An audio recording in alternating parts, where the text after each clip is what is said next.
सबसे पहले उत्तर प्रदेश के गांव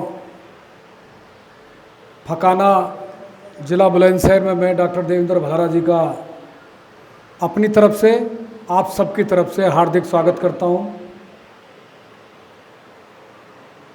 काफ़ी समय से हम उनका इंतज़ार कर रहे थे।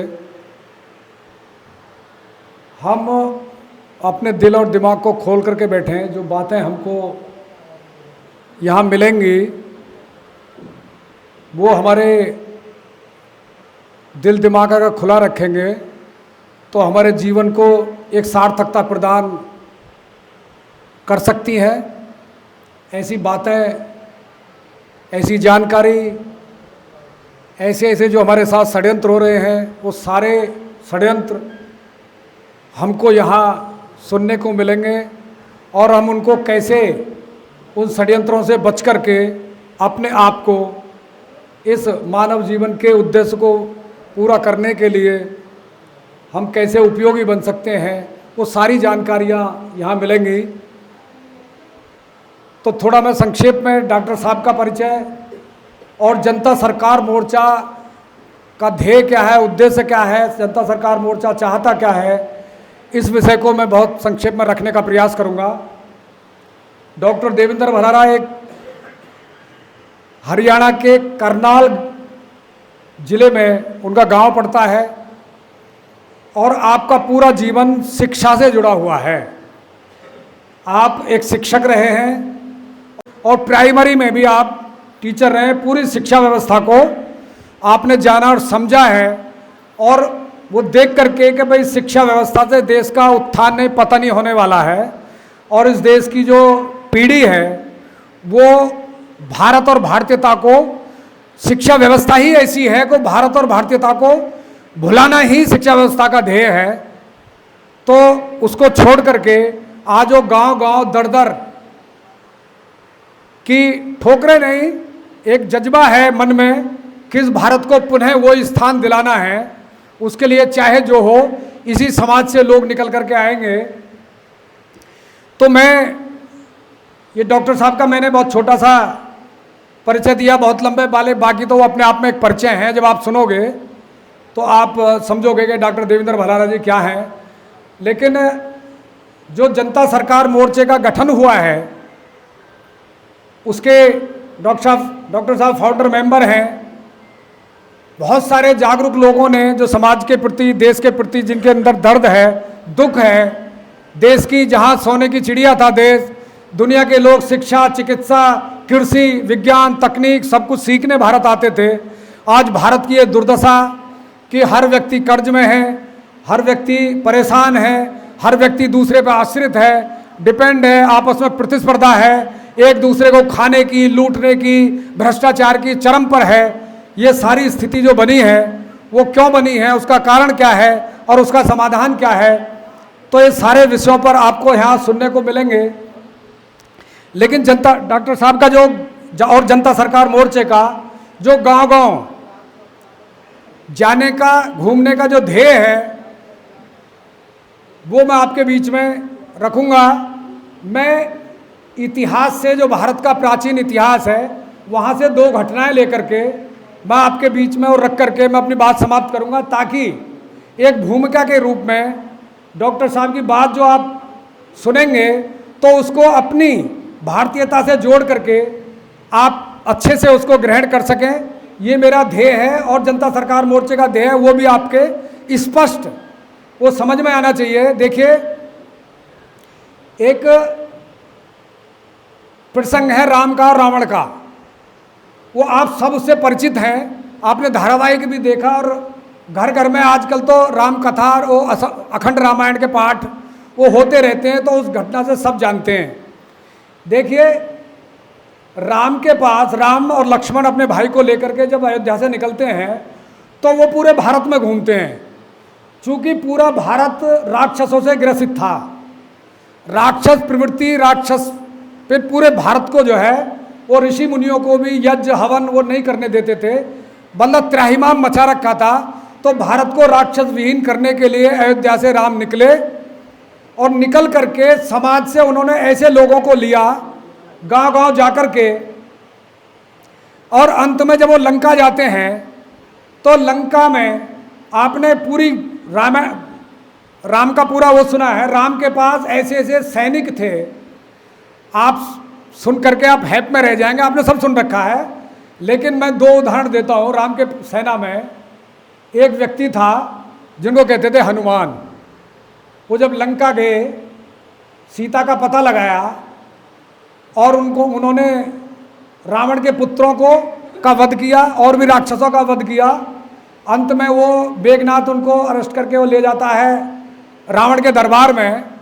तो वहाँ जब जाते हैं तो इतना सब करने के बाद उनको अपमानित किया जाता है, उनकी पूंछ में आग लगाई जाती है, लेकिन वो पूरी लंका को फूंक करके वो वापस वो चले आते हैं।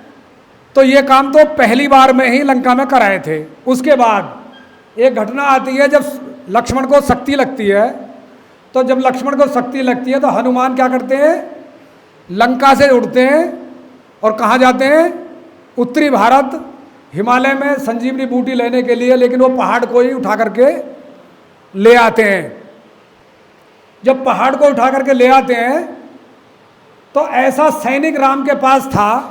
तो जब वो पहली बार लंका गए और वो वहाँ जहाँ सीता को रख रखा था पंचवटी पर, तो पहली बार में वो सीता को क्या, वो पूरी पंचवटी को भी ला सकते थे।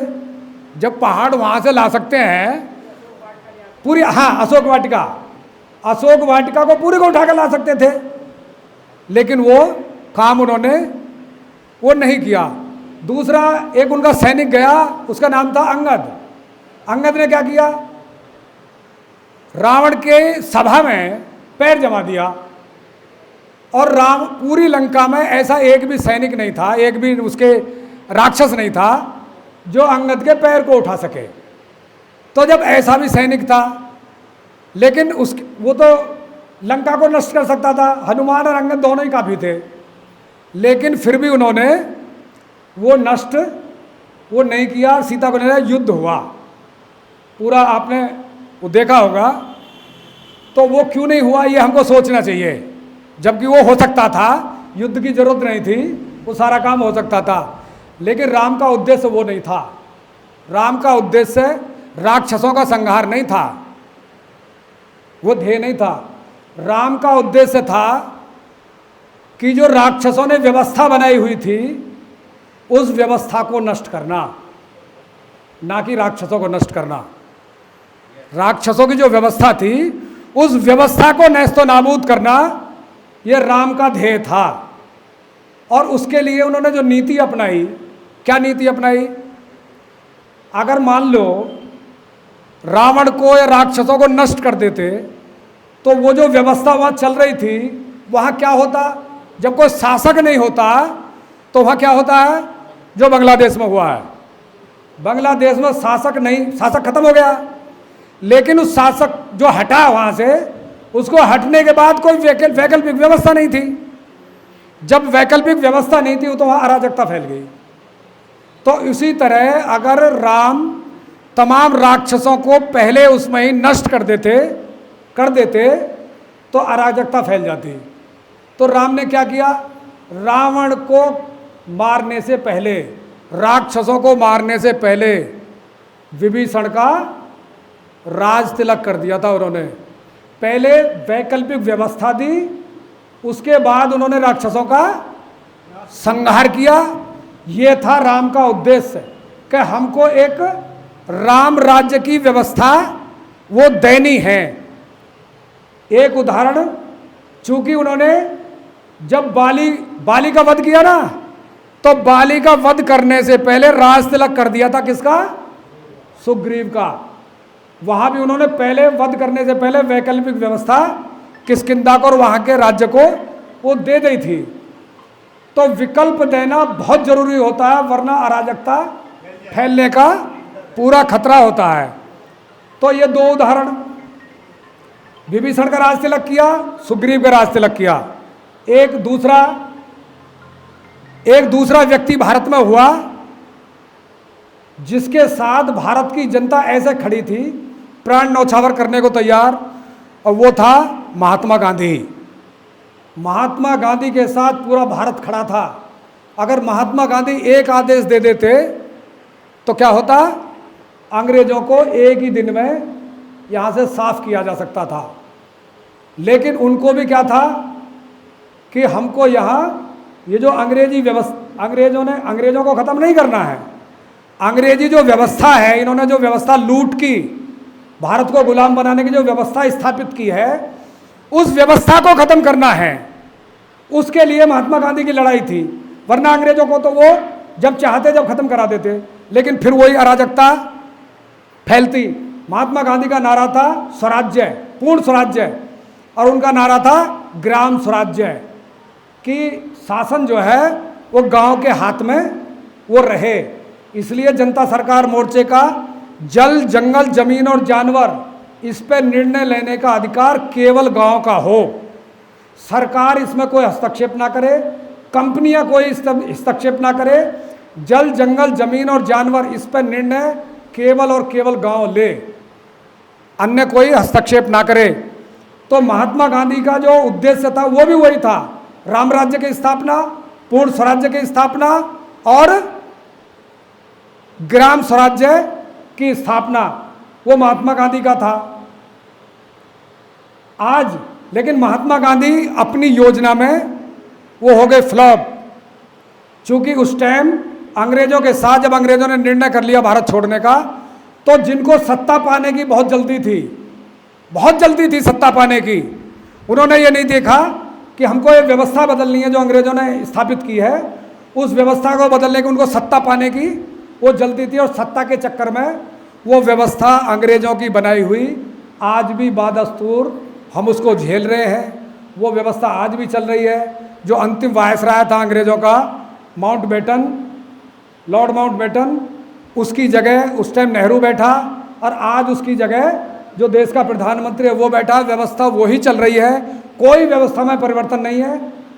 तो जनता सरकार मोर्चा का जो गठन हुआ है, वो उस अंग्रेजों की बनाई हुई व्यवस्था को समाप्त करना है। जनता सरकार मोर्चा अगर अराजकता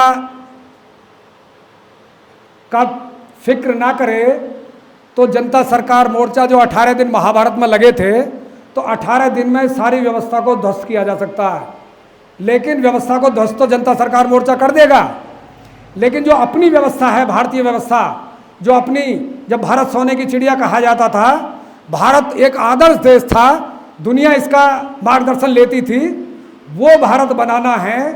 तो उसको बनाने के लिए क्या चाहिए? उसी समझ के लोग चाहिए, उस जानकार लोग चाहिए। क्योंकि आज की जो सबसे बड़ी समस्या का जो कारण है वो ना समझी है, और समझ ही हर समस्या का वो समाधान है।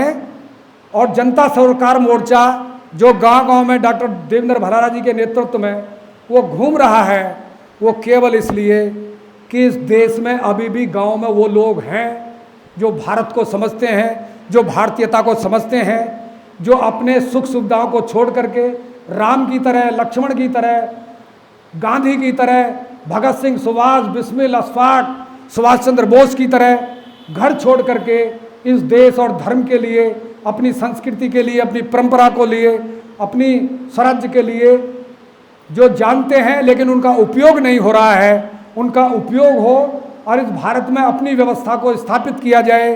अपनी जो विश्व गुरु का स्थान भारत का, उस व्यवस्था को स्थापित किया जाए। उस नाते जनता सरकार मोर्चा गांव-गांव भटक रहा है ऐसे लोगों की खोज में, कि ताकि ये व्यवस्था समाप्त की जाए और नई व्यवस्था खड़ी की जाए। और उस नई व्यवस्था को खड़ी करने के लिए जो लोग चाहिए, जो व्यक्ति चाहिए, जो भारत माँ के लाल, भारत माता के सपूत, जो जिनका उपयोग नहीं हो रहा है, वो गांव-गांव में छिपे पड़े हैं, जिनके अंदर स्किल है, जिनके अंदर क्वालिटी है, गुण है, भारतीयता है, दर्द है, तड़फ है, ऐसे लोगों की जनता सरकार मोर्चे को जरूरत है। उन लोगों को जोड़ करके, और जब हम चाहें इस संपूर्ण व्यवस्था को ध्वस्त करके एक नई भारतीय व्यवस्था अपनी, जहाँ सुख हो, संपन्नता हो, ज्ञान हो, समृद्धि हो, लक्ष्मी हो, सब कुछ हो, ऐसा भारत पुनः स्थापित हो। घर घर में वही देवत्व पैदा हो, वही हमको अमृत तुल्य अनाज, हमको ये जहरीला अनाज ना हो, वो सारी चीज़ें हमको मिलें। उस नाते जनता सरकार मोर्चा भाई देवेंद्र भरारा जी के नेतृत्व में गांव-गांव घूम रहा है। तो मुझे जनता सरकार मोर्चा का जो ध्येय है वो आपको बताना था कि जो लोग ऐसे हैं, अपने को क्षमतावान, अपने को योग्य मानते हैं, समझते हैं और ये मानते हैं कि मुझे कुछ करने का मौका नहीं मिल रहा है, उन लोगों के लिए जनता सरकार मोर्चे के द्वार खुले हैं। वो जनता सरकार मोर्चे के साथ जुड़ें और उसके कार्यकर्ताओं के साथ कंधा से कंधा मिला करके इस व्यवस्था को बदलने के लिए और नई व्यवस्था, अपनी सुव्यवस्था खड़ी करने के लिए बाहर निकलें, हमारे साथ जुड़ें। ये भूमिका के रूप में मुझे आपके बीच में विषय रखना था। अब मैं आपके बीच बिना बाधा बने आमंत्रित कर रहा हूँ भाई डॉक्टर देवेंद्र भरारा जी कि वो